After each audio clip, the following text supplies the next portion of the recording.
Hello बच्चों, let's read the question. So the question says statement first, Freundlich adsorption isotherm is given by the expression x upon m is equal to kp to the power 1 by n when 1 by n is equal to 0. The adsorption is independent of pressure. Statement second, in Freundlich adsorption isotherm when Hello बच्चों, let's read the question. So the question says statement first, Freundlich adsorption isotherm is given by the expression x upon m is equal to kp to the power 1 by n when 1 by n is equal to 0. The adsorption is independent of pressure.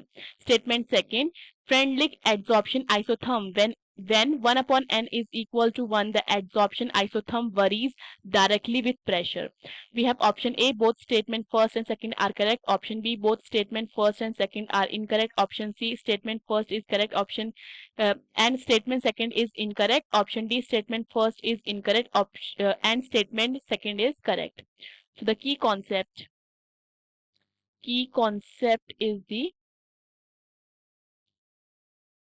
Freundlich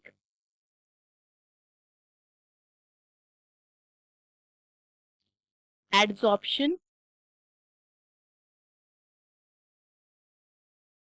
isotherm. So Freundlich adsorption isotherm क्या कहता है? The extent of adsorption of gas, ठीक है, that is x upon m is directly proportional p to the power 1 upon n where p is the pressure. ठीक है, so further मैं क्या लिख सकती हूँ, x upon m, ठीक है, प्रोपोर्शनैलिटी का साइन हटाते हैं तो क्या आएगा, constant. So we will have k p to the power 1 by n, ठीक है, जहाँ पे k और n क्या हो जाते हैं, कांस्टेंट हो जाते हैं, x क्या हो जाते हैं, adsorbate mass, m is the adsorbent mass, ठीक है, एंड p प्रेशर हो जाता है. अब देखो स्टेटमेंट फर्स्ट क्या कहता है, Freundlich adsorption isotherm is given by the expression this, ठीक है, when 1 upon n is equal to 0. ठीक है, देखो अगर हम क्या करते हैं, when 1 upon n is equal to 0 put कर देते हैं, 1 upon n is equal to 0, तो हमारा एक्सप्रेशन क्या बन जाएगा, x upon m is equal to k p to the power 0, ठीक है, and since we know that anything to the power 0 is 1, तो so p to the power 0 कितना हो जाएगा, 1. तो यहाँ से हमारे पास क्या आ जाएगा, x upon m will be equal to k multiply by 1. So यहाँ से हमारे पास x अपॉन m किसके इक्वल आ जाता है, k के इक्वल आ जाता है, ठीक है. सो देखो यहाँ पे प्रेशर नहीं है हमारे पास, ठीक है.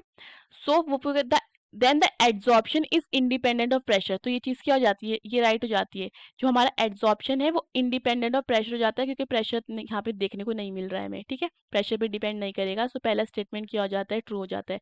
दूसरा क्या बोल रहा है, जब 1 अपॉन n कितना हो जाएगा, 1 हो जाएगा, the adsorption isotherm worries directly with pressure, ठीक है. देख लेते हैं हमारा एक्सप्रेशन क्या होता है, x upon m is equal to k, p to the power कितना हो जाएगा, ये 1, ठीक है, when 1 upon n is equal to 1, ठीक है. सो ये क्या हो जाएगा, x upon m is equal to k p, ठीक है, यहाँ कांस्टेंट है तो हम इसे लिख सकते हैं x upon m is directly proportional to p, ठीक है. सो देखो यहाँ पे ये केवल डायरेक्टली वरीज विद प्रेशर, तो यहाँ पे दिख रहा है हमें कि डायरेक्टली वरीज विद प्रेशर, तो ये स्टेटमेंट भी हमारा क्या हो जाता है, true. So the correct option is A, both statement first and second are correct. Hope you understood the question. Best of luck.